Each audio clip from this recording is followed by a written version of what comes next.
Parlamentarne volitve 2026. V volilnem okraju Slovenska Bistrica se bo na državnozborskih volitvah za svoj tretji poslanski mandat potegovala magistrica Karmen Furman. Kandidatka Slovenske demokratske stranke se je predstavila na ponedeljkovi novinarski konferenci v prostorih hotela Leonardo v Slovenski Bistrici. Zakaj? Kandidiram ponovno, ker se moje delo za naše kraje še ni končalo. Kandidiram, ker projekti v naših krajih stojijo in ker si ljudje zaslužijo več. Želim, da se izpeljejo državni projekti, ki so za naše kraje nujno potrebni. Zdaj, če spomnim, v prejšnjem mandatu, ko je vlado vodila Slovenska demokratska stranka, smo za naš okraj naredili zgodovinski razvojni premik. Izpeljali smo številne projekte v vrednosti več kot 1 milijon evrov. Zgrajena je bila druga etapa zahodne obvoznice, podvoz z rekonstrukcijo železniške postaje na Pragerskem, obnova športne dvorane v Slovenski Bistrici, izgradnja plezalnega centra, izgradnja kanalizacijskega sistema na Zgornji Plotkavi, obnova šolske kuhinje v Makolah, gradnja nove šole in vrtca na Prihovi in številne druge projekte. Da se popravim, torej projekti v višini več kot 100 milijonov evrov.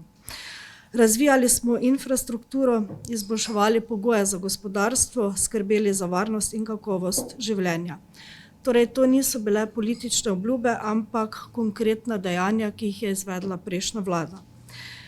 Pod sedanjo vladno koalicijo pa žal ni bilo mogoče realizirati niti enega konkretnega državnega projekta.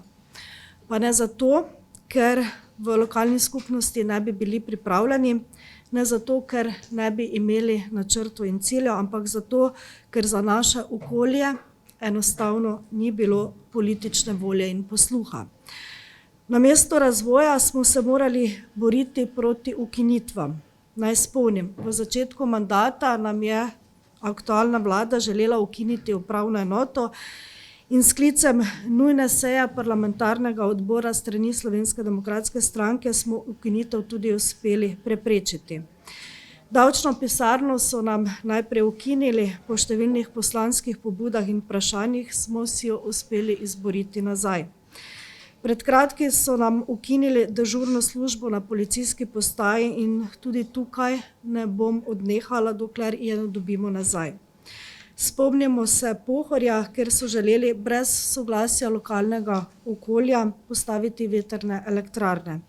S sklicem nujne seje odbora v Državnem zboru smo v naši stranki tudi ta poseg uspeli preprečiti. To zagotovo niso bile razvojne poteze za naše kraje, ampak škodljive odločitve, proti katerim sem se v tem mandatu borila za naše ljudi. Danes se še vedno borim, da Slovenska Bistrica ponovno dobi satelitski urgentni center nazaj v mrežo, kot je bilo določeno že leta 2015. Namreč nujna medicinska pomoč ne sme biti predmet političnega preigravanja. Resnica je jasna. V tem mandatu naši kraji torej niso dobili niti enega večjega državnega projekta in ne samo to. Vlada je iz proračuna umaknila že potrjene projekte pod prejšnjo vlado, med njimi kolesarsko stezo od železniške postaje na Črešnjevcu do viadukta v Slovenski Bistrici, ki jo zdaj gradi v okviru lokalne skupnosti, torej občina. Zaključujem svoj drugi mandat, v katerem sem torej zastopala občine Slovenska Bistrica, Poljčane, Oplotnica in Makole. To so moji kraji in moji ljudje. In če mi bo dano zaupanje, se bom zanje borila tudi v tretjem mandatu. Moja zaveza za prihodnji mandat pa so jasne. V Slovensko Bistrico moramo nujno vrniti satelitski urgentni center, da bo nujna medicinska pomoč dostopna občanom vseh 4 občin. Nadaljevati moramo z izgradnjo tretje etape zahodne obvoznice, ki bo dejansko razbremenila mestno jedro. V Poljčanah in Oplotnici je nujna izgradnja kanalizacijskega sistema. Ti dve investiciji sta za občini preveč finančno zahtevni, zato je potrebna tukaj finančna pomoč države.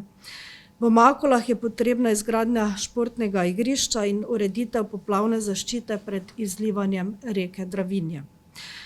To niso megalomanski projekti, so pa konkretne življenjske potrebe ljudi. Če je vlada našla milijone za projekte v tujini, potem mora biti denar tudi za naše ljudi in Slovenija in Slovenci moramo biti na prvem mestu. V naši Slovenski demokratski stranki delamo za ljudi in tako bomo delali tudi naprej z jasnim ciljem razvoj Slovenije, razvoj naših krajev in dostojno življenje za naše ljudi. Sama verjamem v delo, v povezovanje in da lahko skupaj prebudimo Slovenijo. In dovolite mi, da zaključim povsem jasno. 22. marca bomo izbirali med razvojem in stagnacijo, med odgovornostjo in med brezbrižnostjo, med politiko, ki gradi in politiko, ki denar pošilja drugam. In zato 22. marec naj ne bo le dan volitev, naj bo to dan odločitve, dan, ko se prebudimo in vstanemo v novo slovensko pomlad. Podporo kandidatki so poleg vodje poslanske skupine SDS v državnem zboru Jelke Godec izrazili tudi lokalni predstavniki stranke.